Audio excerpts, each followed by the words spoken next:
Ang sinasabi ngayon ng mga DDS, mga duwag daw, mga talunan daw, etong mga minority black senators na nag-walk out. Talunan? Talaga? Totoo yun. Talagang nakakadismayan na hindi nyo nakuha yung gusto nyo na mangyari.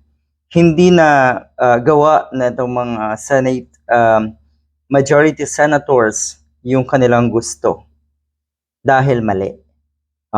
May nanindigan. At napaka-spontaneous natural, hindi to plinano, napaka-spontaneous. Ora mismo, nagpaiwan si dating Senate President Tito Soto. Pero 12 pa rin ang naandon, kasama siya. At kasi nga wala daw si Escudero. So ayun, wala rin daw kayo sa quorum. Totoo na may numero kayo, pero walang power.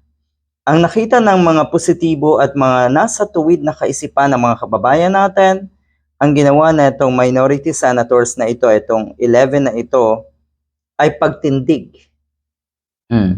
Dahil alam naman natin na sila ay nagsama-sama dahil align yung kanilang prinsipyo at paniniwala. Ito yung totoong power. Hindi by the number ang power. By this. At kung ano yung totoong, kung ano yung prinsipyo na hindi matitibag. Tapos sinabihan pa sa Senator Rizzo Ontiveros na itong si Marcoleta na wala daw alam. Ang sinasabi niya ay wala daw legal background. Ang saklap, para sa iyo yan, Marcoleta. Dahil kung tutuusin, ikaw na laging pinagyayabang yung legal background mo at pagiging abogado mo, pero madalas ikaw ang napapahiya. Totoo, nakahanga-hanga yung kahihiyan na nangyayari sa'yo, kahanga-hanga pa rin yan sa mga diehard. Yung napahiya ang kahanga-hanga.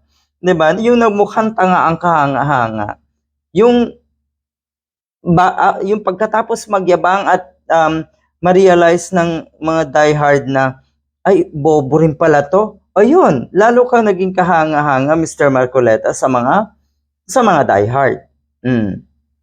Senate minority senators condemn what appears to be an attempt to rush a major change in the Senate rules. Kasi nga, alam naman natin kung sino magbe-benefit dito sa rule na ito, sa gusto nilang baguhin na Senate rule. Alam natin kung sino ang magbe-benefit dyan. Nabulaga kayo, nagulat kayo, sabay-sabay na nag-walk out. Ano ngayon?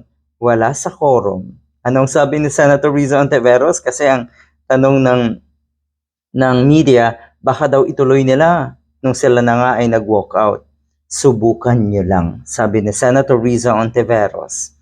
At anong sabi ni Senator Raffy Tulfo? Hindi nyo kami mabubola. Hindi nyo kami maguguyo. Ayan. So yung pag-walk out nila, yun po ay pagtindig para sa katotohanan at para sa tama. Good luck.